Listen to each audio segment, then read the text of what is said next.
वजीर आला सिद्धरामैया 7 मार्च यानी कल अपना बजट पेश कर रहे हैं, तो क्या उम्मीद की जा सकती है? देखिए, ये खास करके अक़लियतों के सिलसिले में जो बजट की बात हो रही है, उसमें हमने पहले भी कहा था कि जिस तरह दीगर कम्युनिटीज को बुलाकर उनसे इंटरेक्शन करके बजट की तैयारियां की गई, उस मामले को लेकर मुस्लिम कम्युनिटी के साथ नाइंसाफी हुई। हालांकि बाद में ये कहा गया कि हम उनको भी बुलाएंगे, लेकिन अभी तक बुलाया नहीं गया, जबकि कल बजट पेश हो रहा है। हमारा तो मुतालबा पहले से ही रहा है कि इस बार 10,000 करोड़ का बजट माइनॉरिटीज के लिए रखना चाहिए,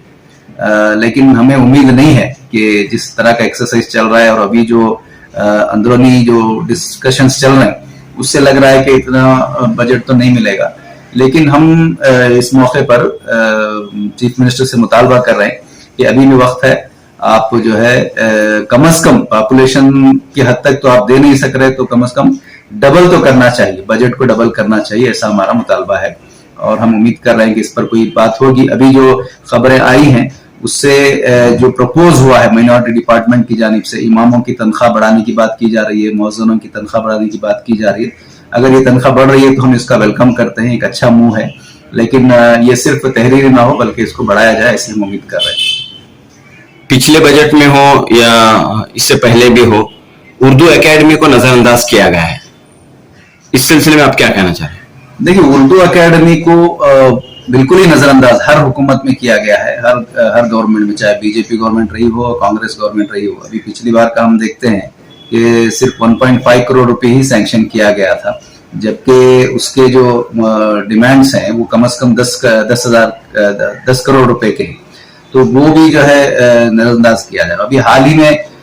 जो तकरीब मनाई गई और जिस तरह से भोंडे अंदाज में इस तकरीब को चलाया गया और बड़ी बड़ी शख्सियतों को इतनी हकीर रकम दे करके जो तजलील करने की कोशिश की गई उर्दू एकेडमी के इस तकरीब में, वो खुद भी काबिल मजम्मत है। हम देख रहे हैं कि बड़े बड़े नाम हैं इसमें, मीर मंसूर साहब हैं, प्रोफेसर शाहमद अखिल साहब हैं, इन लोगों के नाम इसमें शामिल हैं और इनको जो है इनकी खिदमत को सामने रखते हुए इतनी हकीर रकम और इतने इस अंदाज से उनको देने की कोशिश की जा रही है, तो ये बिल्कुल गलत चीज है।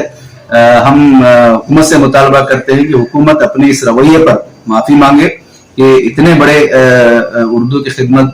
करने वालों को जो है उनके साथ इस तरह उनकी तजलील की गई, एक तरह से उनकी खिदमत का सिले के तौर पर आप उनको कम से कम 1 लाख रुपए देना चाहिए, हमारा मुतालबा है। बेहतरीन अवार्ड के साथ उनकी खिदमत को सराहते हुए कम से कम 1 लाख रुपए देना चाहिए, ऐसा हमारा मुतालबा है। जबकि आपने जो रकम दी है बिल्कुल 10,000 रुपए, ये बिल्कुल ही हकीर रकम है, ये तस्दील करने के बराबर है। हम इसकी मजम्मत करते हैं वेलफेयर पार्टी कर्नाटक की जानिब से, और हम हुकूमत से मुतालबा कर रहे हैं कि इस मरतबा जो बजट आप पेश कर रहे हैं उसमें उर्दू अकेडमी को नजरअंदाज न किया जाए, बल्कि कम से कम 10 करोड़ रुपए जो है उसको सैंक्शन किया जाना चाहिए, ऐसा हमारा मुतालबा है। कांग्रेस की हुकूमत है, जैसा कि काफी सारी उम्मीदें हैं, लेकिन उर्दू एकेडमी के अवार्ड के मामले में जिस जो रवैया इख्तियार किया गया है और इसके जो चेयरमैन हैं, मेंबरान हैं, सब उर्दू वाले हैं, तो कहीं ना कहीं उर्दू वाले भी इसके लिए जिम्मेदार हैं। देखिए, बिल्कुल, ये जब तक हमारी तरफ से आवाज नहीं आती उस वक्त तक जो है हुकूमत भी जागती नहीं है। अब जिनको जरूरत है वो खुद खामोश रहेंगे और अकेडमी के चेयरमैन है, अकेडमी के अरकान इस पर आवाज नहीं उठाएंगे, तो हुकूमत जो है वो खामोशी रहेगी, हुकूमत नजरअंदाज करती रहेगी। तो यहाँ कोताही सिर्फ हुकूमत ही की नहीं बल्कि अकेडमी की भी है, अकेडमी के जिम्मेदारों की भी है। तो हम अकेडमी के जिम्मेदारों से मुतालबा कर रहे हैं कि कम से कम हुकूमत का जो रवैया है वो तो है ही, आपका रवैया इस तरह नहीं होना चाहिए। हमारे जो बुजुर्ग हैं जिन्होंने उर्दू की इतनी खिदमत की है, उनके साथ इस तरह का रवैया हो रहा है, तो आपको आवाज उठानी चाहिए, उनके साथ इस तरह का रवैया आपको नहीं करना चाहिए। बल्कि मैं तो ये कह रहा हूँ कि अकेडमी के जिम्मेदारों को भी जो है इस हरकत पर और ये जो चीज हुई है इस पर माफी मांगना चाहिए इन जिम्मेदारों से।